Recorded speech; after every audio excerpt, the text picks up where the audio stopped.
Hello साथियों, एक बार फिर से स्वागत है आपका अपने YouTube channel Narendra Kumar lectures के इस नए वीडियो में। दोस्तों, जैसा कि आप लोग जानते हैं, कक्षा 10 से अब बोर्ड के पेपर में 20 क्वेश्चन हिंदी, 20 क्वेश्चन इंग्लिश और विज्ञान, गृह विज्ञान, सामाजिक विज्ञान, कला, सभी 6 विषय से आपका 20 क्वेश्चन ऑब्जेक्टिव पूछा जाएगा। उन्हीं 20 क्वेश्चनों को मजबूत करने के लिए मैं ये विज्ञान का एक सीरीज लाया हूँ। यदि आप 20 क्वेश्चन में से 20 नंबर लाना चाहते हैं, 20 का 20 पूरा सही करना चाहते हैं, तो ये आप देख सकते हैं। वीडियो बहुत बड़ा नहीं है, बस डेली प्रैक्टिस 6 बजे शाम को होता है, तो बहुत बड़ा नहीं है, 5 से 6 मिनट का वीडियो होगा। तो आप लोग देखिएगा और फिर उसके बाद डेली शाम को आइएगा, चैनल को सब्सक्राइब करिए और फिर बेल आइकन दबा लीजिए ताकि रोज़ शाम को 6 बजे आपको मिल सके। तो आइए देखते हैं पहला क्वेश्चन क्या कह रहा है। लाल रुधिर कणिकाओं का जीवन काल होता है, आपको बताना है कितना होता है। 120 दिन होता है कि 270 दिन होता है कि 300 दिन होता है कि 100 दिन होता है, आपको बताना है। जल्दी से बताइए, फिर आगे बढ़ते हैं। बिल्कुल सही, आपका ऑप्शन नंबर ए सही है। कितना दिन होता है? 120 दिन होता है, ठीक है ना। लाल रुधिर कणिकाओं का जीवन काल 120 दिन होता है। अगला देखते हैं, अगला क्वेश्चन क्या कह रहा है। अगला क्वेश्चन कह रहा है कि पादप रोगों का सबसे उत्तरदायी कारक कौन है। पादप रोगों का सबसे उत्तरदायी कारक कौन है? ऑप्शन ए है फफूंदी, ऑप्शन बी है विषाणु, ऑप्शन सी है प्रोटोजोआ, ऑप्शन डी है जीवाणु। इसमें से कौन सही है आप बताइए, जल्दी से कमेंट बॉक्स में छापिए। आपको ये भी बताना है कि अगर ये 10 क्वेश्चन है तो 10 में से आपने कितना प्राप्त किया है, ठीक है, आपको ये बताना है। फिलहाल इसका ऑप्शन आपका ए सही है, फफूंदी, ठीक है, फफूंदी सही है। आइए चलते हैं अगले क्वेश्चन की ओर। अगला क्वेश्चन 3 नंबर कह रहा है कि निम्नलिखित में से सबसे छोटी कोशिका है। निम्नलिखित में से सबसे छोटी कोशिका कौन सी है? ऑप्शन ए है माइकोप्लाज्मा, बी है श्वेत रक्त कणिका, सी है आपका लाल रक्त कणिका और डी है अमीबा। तो आपको बताना है कौन सा सही है, जल्दी से कमेंट बॉक्स में छापिए।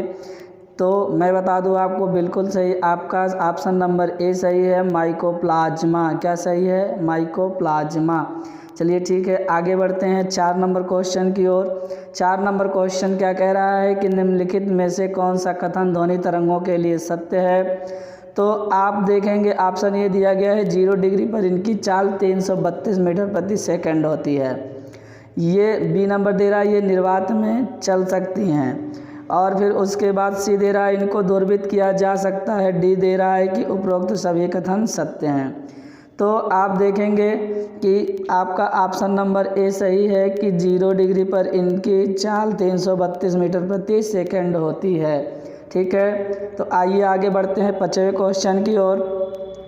हरित बाली रोग किस फसल से संबंधित है? 5वां क्वेश्चन है, हरित बाली रोग किस फसल से संबंधित है। ऑप्शन ए है आपका सरसों, ऑप्शन बी है धान, ऑप्शन सी है मूंगफली, ऑप्शन डी है बाजरा। तो कौन सा सही है, जल्दी से कमेंट बॉक्स में बताइए। तो बिल्कुल सही, आपका ऑप्शन डी सही है, बाजरा, ठीक है ना। आइए आगे चलते हैं अगले क्वेश्चन की ओर। अगला क्वेश्चन हमारा कह रहा है कि ध्वनि तरंगों की प्रकृति कैसी होती है। ऑप्शन ए दे रहा है विद्युत चुंबकीय, ऑप्शन बी दे रहा है अनुदैर्ध्य और ऑप्शन सी दे रहा है अप्रगामी, ऑप्शन सी दे रहा है अनुप्रस्थ। तो इनमें से कौन सही है आपको बताना है, जल्दी से कमेंट बॉक्स में बताओ कौन सही है, ऑप्शन सहित बताइएगा। तो बिल्कुल सही, आपका इसमें सही है अनुदैर्ध्य तरंग, ठीक है ना, अनुदैर्ध्य होती हैं। फिर उसके बाद अगला 7 नंबर क्वेश्चन हमारा आता है, ये न्यूक्लियस लिखा हुआ है, ये इंग्लिश में सही है। न्यूक्लियस की खोज सर्वप्रथम किसने की थी, ये आपको बताना है। जल्दी से बताइए कि न्यूक्लियस की खोज किसने की थी। पहला तो हाफ मिस्टर लिखा है, दूसरा ब्राउन लिखा है, तीसरा लेवेनहॉक लिखा है और चौथा स्वान लिखा है। तो कौन इसमें से सही है आपको बताना है। तो बिल्कुल सही, इसमें से ऑप्शन नंबर आपका बी सही है। ऑप्शन नंबर बी क्या है लल्ला, सही है। आगे बढ़ते हैं आगे बढ़ने के साथ साथ हम देखेंगे 8वां क्वेश्चन, कोशिकीय व आणविक जीव विज्ञान केंद्र कहाँ स्थित है? कोशिकीय व आणविक जीव विज्ञान केंद्र कहाँ स्थित है? ऑप्शन ए दे रहा है कोलकाता, ऑप्शन बी दे रहा है मुंबई, ऑप्शन सी दे रहा है हैदराबाद और ऑप्शन डी है बेंगलुरु। तो कौन सा सही है आप बताएंगे?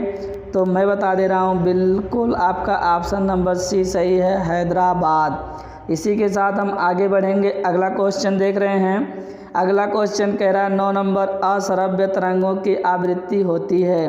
अश्रव्य तरंगों की आवृत्ति होती है। ऑप्शन ए दे रहा है 20 हर्ट्ज से कम, बी दे रहा है 20,000 हर्ट्ज से अधिक और सी दे रहा है 20 हर्ट्ज से अधिक और 20 हर्ट्ज से कम।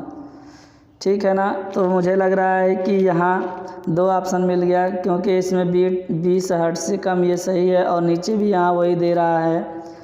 ठीक, तो ये आपका ऑप्शन ये सही है, फिलहाल ये भी सही हो सकता है। 2 क्वेश्चन में जो 2 विकल्प मैच कर रहा है। चलिए ठीक है, आगे देखते हैं अगला क्वेश्चन, क्वेश्चन नंबर 10 कह रहा है कि डीएनए द्विहेलिक्स प्रारूप को पहली बार किसने प्रस्तावित किया था? डीएनए द्विहेलिक्स जो इस तरह से होता है डीएनए, ठीक है ना, ये 2 हेलिक्स हो गया।